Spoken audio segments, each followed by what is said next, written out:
I assert that if you're not in the present moment, you're running a program, right? And paying attention is being present. And it's a skill just like anything else. The more you practice it, the better you get at it. And you know when someone's present with you in your life because they're paying attention to you. And you know when they're not present with you because they're not paying attention to you. So, where you place your attention is where you place your energy. So if you have all of your attention in the present moment, you're conserving a lot of energy to create with. If I'm talking to you and you're thinking about where you're going to go for lunch and who you're going to go with and how you're going to get there, and I'm talking to you, you left the present moment and your attention went to some future. And your energy will go down and you won't be able to comprehend what I said. If you start thinking about what you should have said at the staff meeting 3 days ago, and I'm talking to you and your mind is back in the past, you're siphoning energy out of the present moment into the past. So people are constantly siphoning their energy into a familiar past or a predictable future because that's where their attention is. And the stronger the emotions that we feel to certain problems and conditions in our life, the more we pay attention to them. So we give our power away to our ex, we give our power away to that big problem, and that's creative energy that we should be able to use to create a new future. So then when a person's sitting in a meditation and they're doing absolutely nothing, and it's 8 o'clock in the morning, and their body for the last 10 years has been going in traffic and getting angry and frustrated in traffic, and now they're sitting in a meditation at 8 o'clock in the morning, the body's going to say, hey, you're off schedule.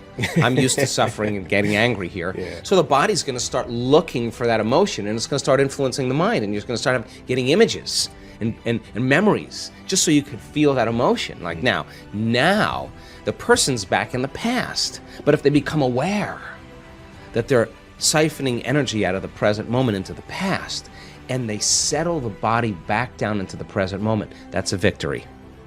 And those victories add up. And you're telling the body in that moment that it's no longer the mind, that you're the mind, and that's a victory. And then people get frustrated and they say, I can't meditate. Oh, really? Well, actually, you're doing it right. That's actually what meditation, you're doing exactly what you're supposed to be doing. And then all of a sudden the body says, well, it's 8:15 now. This is when you normally, go get something to eat and you have your coffee and your body's starting to want to get up and do something. You become aware that your body wants to get up and move and you're in the meditation. And you tell your body, You bring it back to the present moment and you settle it back down. You are training the animal. That's a victory. Now you're executing a will that's greater than the program, because most people lose their free will to a program. Now you're telling the body, I'll tell you when we get up, not when you want to get up. You're not the mind, I'm the mind. And that's a victory. Now, we've done the research on this. If you keep doing this and you stay with it, sooner or later, the body's going to surrender to a new mind. And when that happens, Sean, there's a liberation of energy. The body is freed from those habituations and those emotions. The body's going from particle to wave, from matter to energy. And all of a sudden, you're dialing down the anger. You're dialing down the vigilance. And the body now is being conditioned to a new mind. That is the present moment. And when you're in that present moment, something really amazing happens. You forget about you. All of a sudden, you're not your face, you're not your culture, you're not your marital status, you're not your diet, you're not your past. You're basically just an awareness. You're in the unknown. And that is the perfect place to create from. So it turns out that when people do this properly, they heal themselves of anxiety. Why? Because they're no longer obsessing about some future. When they find the present moment, they heal from their depression because they're not hopeless and powerless in their past. The body's conditioned now. And so then, when they overcome themselves in their meditation and they step out into their life, they are more present. They can connect. They are more patient. They are more loving because they overcome the animal part of themselves. And the beauty behind that is that all of a sudden, you're not predictable. All of a sudden, something's different about Sean. He's not, I'm noticing he's not behaving the same way. You're out of the known, right? You're in the unknown. And all of a sudden, it's no longer what you're saying to them. It's who you are. They're just kind of scratching their head going, hey, he looks like he's really happy. I want some of that. And now, we're out of the philosophical, theoretical realm. We're in the practicum, which is where really the magic happens. So the eternal present moment, the sweet spot of the generous present moment is the place we can create from. And when we're there, we disconnect from our bodies. We become nobody. We disconnect from people in our lives. We're not thinking about our ex or our boss. We are no one. We're not thinking about our cell phone or our computer. We are no thing. We are not thinking about where we live, where we work, where we sleep. We are nowhere. And we're not thinking about the predictable future and the familiar past. We're in no time.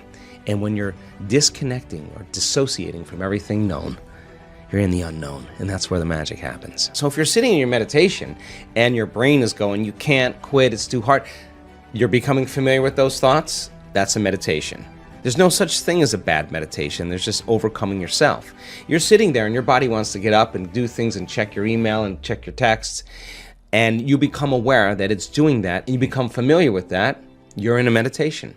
If you're realizing that you're angry and frustrated and resentful and all you're doing is sitting there, that's in there. Now you're becoming familiar with that old self. That's a good thing.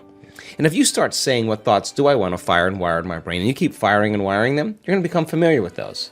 You start reviewing who you're going to be when you open your eyes, and you keep reviewing it, reviewing it. You keep firing and wiring, it's going to become familiar to you. And if you trade resentment and impatience for gratitude and freedom and joy, and you start making those chemicals in your meditation every single day, I swear to you, you'll get familiar with that.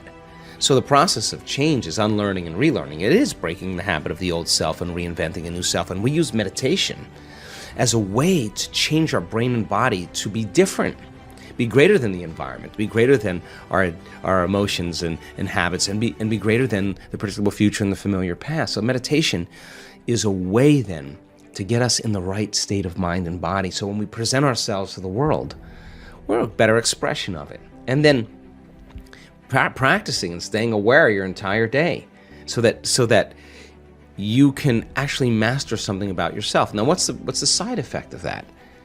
You're more in love with you because you overcame you. And as you overcome, and you keep overcoming, you're going to become somebody else. And so the beauty behind that is then your life begins to change in really mysterious and unusual ways. And people say, oh my God, I was so happy I forgot about my back pain or my neck pain, or I forgot about my food allergies, or whatever people are dealing with. Something biologically shifts in them, and they're freer. They're more whole. They're less separate. They feel more pleased and satisfied with themselves, and they really don't care what people think of them. And they really stop judging other people because they're not judging themselves any longer. So you could only talk around these concepts. You really have to really apply them to really begin to see the fruits of your efforts. But common people around the world are doing the uncommon because of it.